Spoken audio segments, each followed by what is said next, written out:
Effective July 1st, 2018, employees at companies that have a workforce of more than 300 are not allowed to work longer than 52 hours per week. The current limit of working hours is 68 a week. An employer who violates the law is subject to a maximum of 2 years in prison time or up to a 10 million won fine. To give companies enough time to avoid confusion and come up with solutions for a change, the government has put in place a 6-month grace period before it begins its crackdown on violators. Also, 5 industry sectors that need flexible work hours, such as the transportation industry and the medical field, are exempt from the rule. But the change is expected to have a far-reaching impact on Korea's workplaces. With the notoriety of working the longest hours, the labor community in Korea has long argued that a law is needed to reduce working hours. That's why the decision is welcomed by the labor community in general.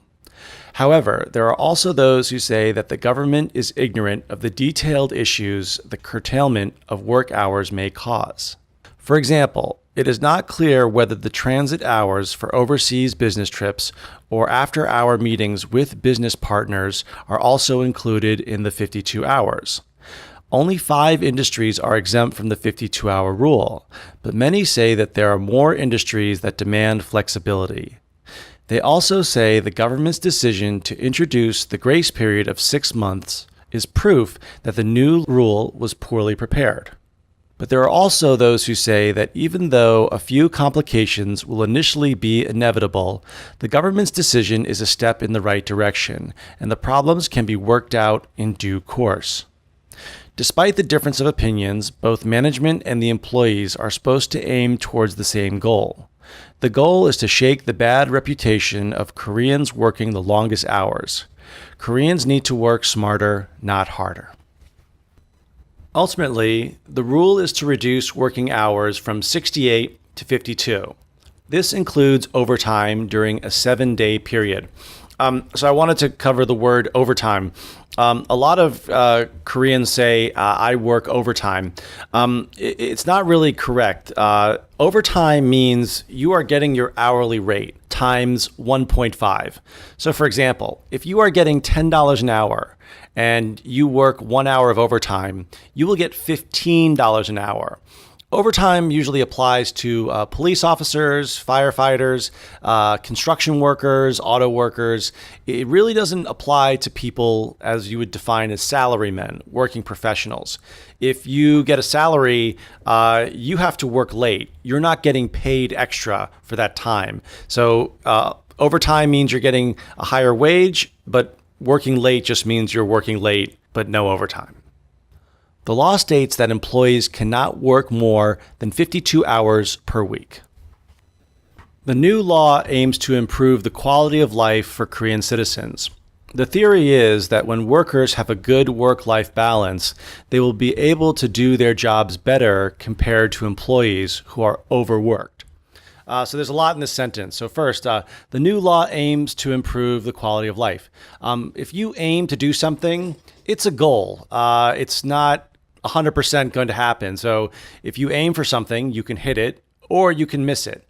So this new law, its goal is to improve the quality of life for Korean citizens. And we talk about quality of life, and we also mentioned work-life balance.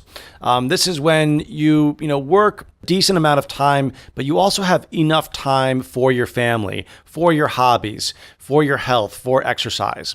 So if you're working all day, you can't exercise, you can't spend time with your family, or you can't do your own hobbies. That's not a very good work-life balance. So everyone's different, but to achieve a good work-life balance is to have time both for work and your personal life. And then I said employees who are overworked. Again, so before I talked about overtime or working late, to be overworked is you are working too much. You're working too much to a point where mentally you can't handle it, and also possibly physically. You're physically exhausted. That means you are overworked, or you might have a mental breakdown or nervous breakdown. Koreans might call it membun, but it's a little bit more serious. So that's being overworked, when physically or mentally you cannot handle it. The goal for the 52-hour work week is to allow the employee to get enough rest and time at home in order to improve their mental state. In theory, this will help productivity.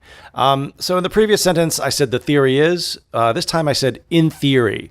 So when we talk about theories, these are kind of concepts or way of thinking that have been studied and have been shown possible evidence to work. So we're saying that in theory, if you get enough time and rest at home, you will be more productive at work. The government has failed to understand the complexity of the private sector by not passing a detailed law and instating a 6-month grace period for companies that have to follow the new rule. So I said the government has failed to understand the complexity. So this situation is very complex. So to understand the complexity of a situation means what's happening is very confusing. It's very new. And there's lots of different details and things going on. So the situation is complex, and the complexity of the situation is another way of saying it. And then we've been talking about this 6-month grace period. A grace period is a time when you can do something wrong and not be punished. So if you start a new job, you make a mistake, it's okay. You're still learning. But after a certain amount of time, if you keep making that mistake, your grace period is over. You can't make any more mistakes. If you do, you'll be fired. So in this situation, the companies have to learn about this law, try to practice it for 6 months, but after that, they can get in trouble. So that's a grace period, a time of no punishment. The reality of the situation is much different than the utopian ideals from the government. If the law is so great, and why is there a 6-month grace period? So I said the reality of the situation is much different. So, before we mentioned it looks good on paper. So, this law looks very good. It looks like it will help a lot. But what we say in reality, things might not work out the way they are planned. And it's different than the utopian ideals. So, a utopia is a perfect place. And it is strived for by certain governments that want to have a place where everything is happy, everything works, and there's no sadness, no poverty, blah, blah, blah. That is a utopia. A lack of detail and a 6-month grace period means that there are holes in the new law. The law sounds appealing, but its foundation is very weak. So I said that there are holes in the new law. If there are holes in something, holes in a theory, holes in a story, it means it's not very solid. That means there's weaknesses in it. It means there are things missing. So if someone tells you a story and there are little pieces missing, we say there are holes in the story. And we said the law sounds appealing, but its foundation is very weak. So the foundation is the material or concrete or stone that a house or building is built on. But we also use it for a relationship or a story or a law. So we think that the basics of the law or the foundation is weak. And that means it's not very strong and could fall apart. The 52-hour work week is a positive move for the Korean society. It will be a bumpy road at first, but companies should not protest the improvement of working conditions. So I said it would be a bumpy road. A bumpy road is kind of like a metaphor or another way of saying something that is not going to be easy. So if you're driving your car on a very smooth road, things are easy. But if there's lots of rocks and holes, that's bumpy. Your car's kind of going up and down. It's not easy. So we call it a bumpy road when we have to go down a path or process that is not going to be that easy. No one is denying improving the working lives for Korean citizens. Change is not always easy, so companies need to be flexible and adapt to change. So I said no one is denying improving the working lives for Korean citizens. So, usually when we're faced with a problem or an issue where there's a lot of conflict or disagreement, one thing we agree on is, Koreans' lives should be improved. So we're saying no one is denying that. That means everyone agrees on this one issue, but we have to disagree on others. So when we start an argument or a negotiation, we can always say no one is denying something. That means we all agree on that point. Despite what side you are on, being productive is much better than doing nothing and working late for show. So doing something for show means you're doing something just to show off.